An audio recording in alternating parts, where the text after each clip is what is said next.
یہ باتیں ساری پہلے ہو چکی ہیں، میں دہرا رہا ہوں کہ یہ بہت اہم مضمون ہے اور اس میں تباہی آئی ہوئی ہے، اور شریعت نے جتنے رشتے بتائے ہیں ان تمام رشتوں میں سب سے بڑا رشتہ خامند اور بیوی ہے۔ والدین کا بھی اتنا اہمیت قرآن نے نہیں بیان کی، بہن بھائیوں کی اتنی اہمیت بیان نہیں کی کہ والدین کے لیے چند آیات، بہن بھائیوں کے لیے چند آیات، باقی رشتوں کے لیے چند آیات، اور خامند بیوی کے لیے سینکڑوں آیات ہیں، سینکڑوں۔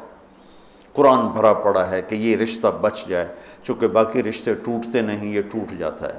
میرا باپ سے رشتہ، میری اطاعت اور فرمان برداری ہو یا نافرمانی ہو، میں اپنے باپ کا بیٹا ہوں۔ میں اپنی ماں کو تنگ کرتا ہوں یا خوش رکھتا ہوں، میں اپنی ماں کا بیٹا ہوں، یہ رشتہ نہیں ٹوٹتا۔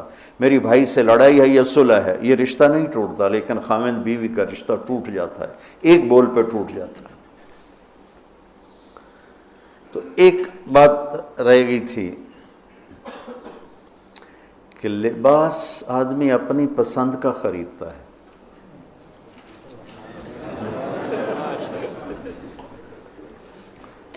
جب چھوٹا بچہ ہوتا ہے پھر تو ماں باپ پہناتے ہیں، جب وہ ہوش میں آ جاتا ہے تو وہ لباس اپنی پسند کا لیتا ہے، ماں کی پسند کا نہیں لیتا، باپ کی پسند کا نہیں لیتا ہے۔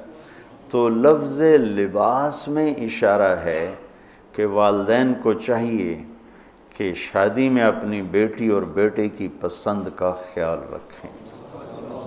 یہ لفظ لباس بتا رہا ہے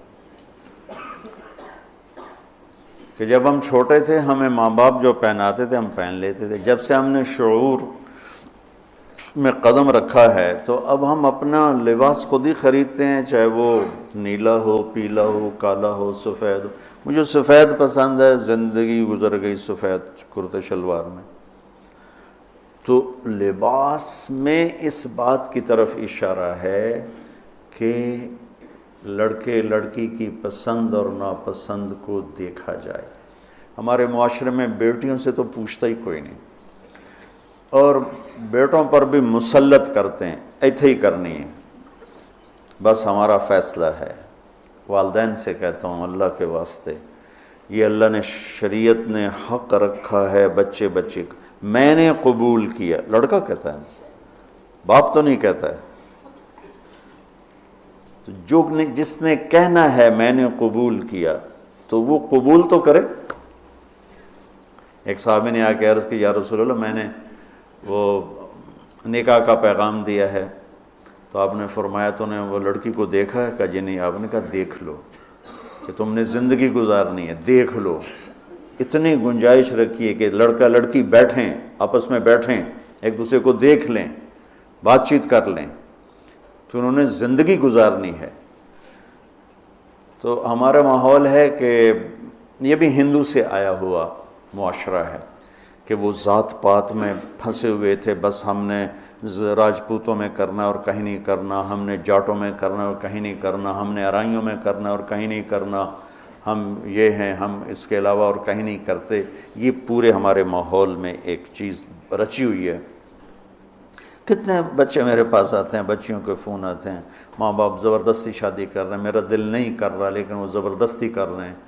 تو اگر زبردستی کریں تو پھر مان جاؤ، قربانی دے دو، پھر بغاوت نہ کرو، قربانی دے دو۔ چونکہ ایک اس کے ضد میں انتہا کی بات ہو رہی، وہ ہے کورٹ میرج، کہ بعض بچے بچیاں اتنے باغی ہو جاتے ہیں کہ وہ عدالت میں جا کے اپنا نکاح کر لیتے ہیں۔ میں اس کو ٹھیک نہیں سمجھتا کہ ماں باپ کی دعائیں ہمیشہ کے لیے ختم ہو جائیں گی۔ ماں باپ زیادتی کرنے پر آ گئے ہیں، مان جاؤ اور اللہ سے مانگو، اللہ پاک اس میں آپ کے لیے بہتری کی شکلیں بتائے گا۔ اس کیمرے کے ذریعے سے لوگ جو سن رہے ہیں، سارا ملک تو نہیں سن رہا ہے لیکن جو سن رہے ہیں، یہ شادی بچے کا معاملہ ہے، بچی کا معاملہ، اللہ کے واسطے پوچھا کرو، پوچھے بغیر کرنا زیادتی ہے۔ میرے نبی کی حدیث سناتا ہوں، ما تزوجت وما زوجت الا بوحی من السماء نزل به جبریل۔ میں نے شادی کی یا بیٹی کی شادی کی، پہلے آسمان سے وحی آئی، جبریل آئے، پیغام لائے، حکم لائے، پھر میں نے یہ کام کیا۔ ٹھیک۔ حضرت علی رضی اللہ تعالیٰ عنہ پیغام لے کر آئے ہیں۔ پہلے ابوبکر صدیق نے رشتہ مانگا، آپ خاموش یعنی انکار۔ عمر رضی اللہ تعالیٰ عنہ نے بات کی، خاموش یعنی انکار۔ عبد الرحمن بن عوف نے حضرت علی سے کہا تم جاؤ۔ وہ فرمانے لگے میں تو بہت غریب ہوں، میرا تو گھر بھی اپنا نہیں، مجھے دے دیں گے؟ کہاں دے دیں گے، تم جاؤ۔ تو حضرت علی تشریف لائے، را کے بیٹھے تو شرم کی وجہ سے بولا ہی نہ گیا۔ تو آپ نے فرمایا علی کیسے آئے؟ وہ چپ۔ اب آپ کو تو پتہ تھا علی کیسے آئے، آپ تو اندر دیکھ رہے ہیں۔ تو آپ نے فرمایا لگتا ہے تم فاطمہ کے رشتے کے لیے آئے ہوگے؟ کہا جی ہاں۔ تو آپ نے کہا انشاءاللہ، اور یہ کہہ کر اٹھ گئے۔ تو حضرت علی باہر تشریف لے گئے، صحابہ کھڑے ہوئے تھے انتظار میں۔ کیا ہوا؟ تو فرمایا انکار ہو گیا۔ کہنے لگے کیسے؟ کہا کچھ بولے ہی نہیں۔ تو عبد الرحمن بن عوف کہنے لگے کچھ تو بولے ہوں گے؟ کہا بس انشاءاللہ کہا تھا۔ کہا تو پھر بس مبارک ہو گیا کام۔ تو حضرت علی نے پوچھا وہ کیسے؟ کہا اس لیے کہ نبی کا انشاءاللہ ہاں ہوتا ہے، لہذا تیرا کام ہو گیا۔ اچھا اب بچوں، میرے بچوں سنو، جبریل آ چکے ہیں کہ اللہ فرما رہے ہیں کہ یہ رشتہ یوں ہونا ہے، وہیں ہاں کر دیتے۔ اللہ کے امر کے بعد تو کوئی گنجائش ہی نہیں، وہیں ہاں کر دیتے۔ یہ ہاں کیوں نہیں کی؟ گھر گئے، بیٹی فاطمہ علی کا رشتہ آیا ہے، ہاں کر دوں؟ سبحان اللہ، سبحان اللہ، کمال ہو گیا۔ فاطمہ کا رشتہ آیا ہے، علی کا رشتہ آیا ہے، ہاں کر دوں؟ آپ کا کیا خیال ہے حضرت فاطمہ نے انکار کرنا تھا؟ جنت کی سردار، نبی کے جگر کا ٹکڑا، وہ انکار کرتے ہیں؟ یہ تو آج کی بچے ہماری بیچاری چپ کر کے بیٹھ جاتی ہے، اچھا جی میں تھوڑی مرضی۔ اور وہاں ہمیں تو پتہ نہیں کہ وہی کیا ہے، یہاں تو وہی آ چکی ہے کہ علی اور فاطمہ کی جوڑی آسمان پہ طے ہو چکی ہے۔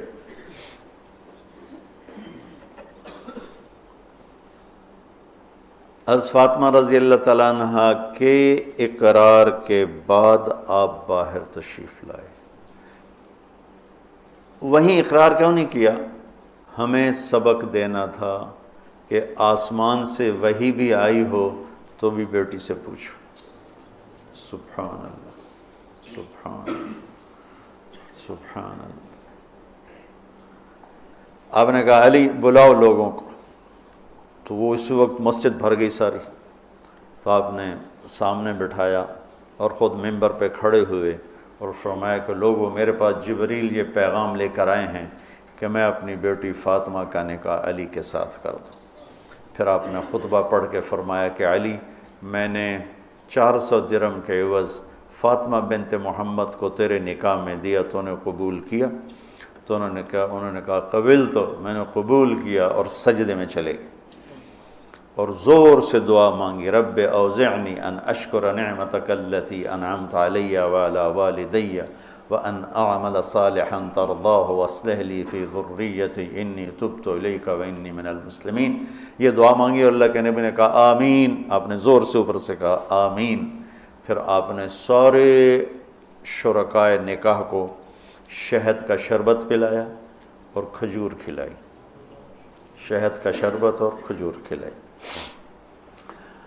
تو آسمانی وحی کے بعد بھی باپ پوچھ رہے ہیں کہاں کر دوں؟ تو ہمارے پاس تو وحی نہیں ہے، اور ایک بچی نے زندگی گزارنی، ایک بچے نے زندگی گزارنی، اور ماں باپ ان کی وہ رائے کے خلاف اولاد بولے تو وہ کہتے ہیں یہ گستاخ ہو گئے ہیں، یہ نافرمان ہو گئے ہیں۔ وہ پھر وہ ان کو وہ جذباتی طور پر ان پر پریشر ڈالتے ہیں، ہم نے تمہیں بچپن میں پالا، ہم نے ماں کہتی میں تینوں دودھ پیوایا، میں تیرے پوتڑے دھوتے، آج تو میرے اگو بلینا ہے۔ وہ اماں جی میں زندگی گزارنی ہے، تسی گزار بیٹھے ہو، میں گزارنی ہے۔ ہمارے دینی حلقے ہوں یا دنیاوی حلقے ہوں، نہ کوئی بچے سے پوچھتا ہے کہ بیٹا یہاں آپ کا کر دیں، آپ کا کیا رائے ہے، نہ کوئی بچی سے پوچھتا ہے کہ بیٹی یہ رشتہ آیا ہم ہاں کر دیں، بلکہ بچیوں سے چھپا کے رشتے کیے جاتے ہیں کہ وہ بچی کو پتہ ہی نہیں ہوتا۔ ہمارے پرانے تعلق والے ذمہ دار گھرانے کی بچی کہا جی مولانا صاحب چلو ماں باپ جہاں کر دیں ٹھیک ہے، ہمارا سر جھکا ہوا ہے، اتنا تو دیکھ لیتے انسان کا بچہ ہوتا ہے۔ ایک شرابی کے ساتھ میری شادی کر دی، عمر گزر گئی میری روتے روتے، فیملی میں ہی کرنا تھا تو کوئی اور شریف بچہ دیکھ لیتے، مجھے صرف فون پہ کہا گیا کہ باسی تیری منگنی کر دیتی ہے تو فلانی تاریخ نو تیری شادی، اور وہ شرابی تھا میرا، آج تک وہ شراب پیتا۔ یہ وہ دکھتے ہوئے مسائل ہیں جن کو ہم دین کی روشنی میں دیکھتے ہی نہیں ہیں، اپنے رواج کی روشنی میں دیکھتے ہیں۔ ہمارا رواج کیا ہے، ہمارا دستور کیا ہے، اس پر ہم چلتے ہیں۔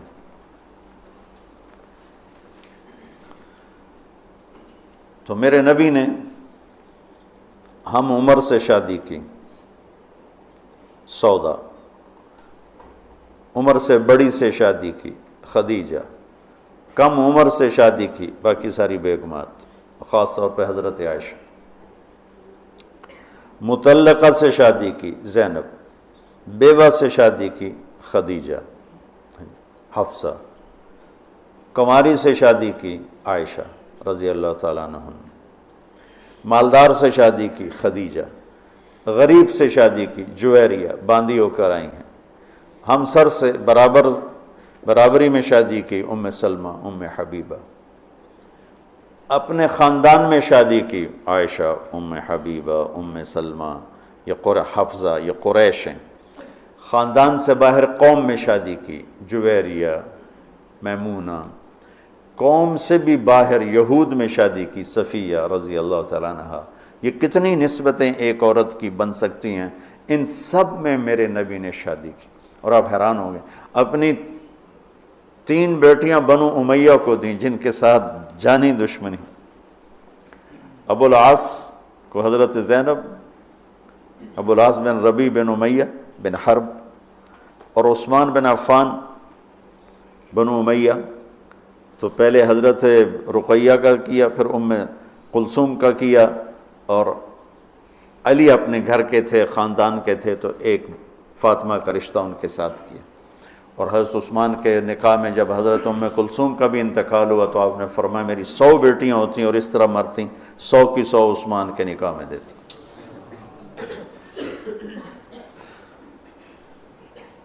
یہ معاشرت کے احکام کو اللہ روزے کے درمیان لے کر آئے، اوپر بھی روزہ ہے، نیچے بھی روزہ ہے، اور اس کے بیچ میں اللہ تبارک و تعالی ہمیں یہ دکھا رہا ہے کہ معاشرت عبادات کی طرح ہے، عبادت کی طرح ہے۔ معاشرت خوبصورت نہیں ہوگی تو ہمارا دین خوبصورت نہیں ہوگا۔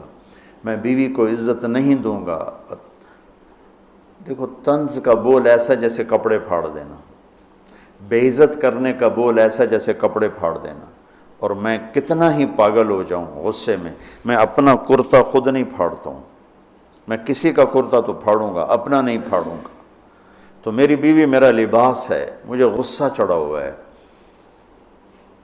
مجھے گلہ آیا ہوا ہے، تو میں لباس پہ ہاتھ نہیں ڈالوں گا۔ یہ میں کیا کہہ رہا ہوں کہ میں بیوی کی دل شکنی نہیں کروں گا، بیوی خامند کی دل شکنی نہیں کرے گی، برداشت کریں گے، تب جا کر یہ رشتہ خوبصورت ہوگا۔ دنیا میں کسی بھی رشتے کو باقی رکھنے کے لیے برداشت کے سوا کوئی قانون نہیں، اور اس رشتے کے لیے برداشت سب سے زیادہ ہے کہ برابری کا رشتہ ہے، کبھی خامند گرم کبھی بیوی گرم، پھر دونوں ہی گرم تو پھر آگ بھڑکے گی اور بڑھتی چلی جائے گی۔ ایک بچہ مجھے آ کے ملا ملتان سے، ٹاپ کیا اس نے پورے پنجاب میں ایف ایس سی میں، تو کہا جی میں 2 دفعہ خودکشی کی کوشش کر چکا ہوں۔ میں نے کہا تم اتنے پڑھنے لکھنے والے بچے، تم کیوں خودکشی؟ کہا جی میرے ماں باپ دونوں آپس میں اتنا لڑتے ہیں کہ ان کی لڑائی سے بددل ہو کر میں نے 2 دفعہ خودکشی کی کوشش کی۔ تو میرے نبی نے 11 گھر آباد کر کے ہمیں زندگی سکھائی ہے کہ اس خوبصورت رشتے کو کیسے نبھانا۔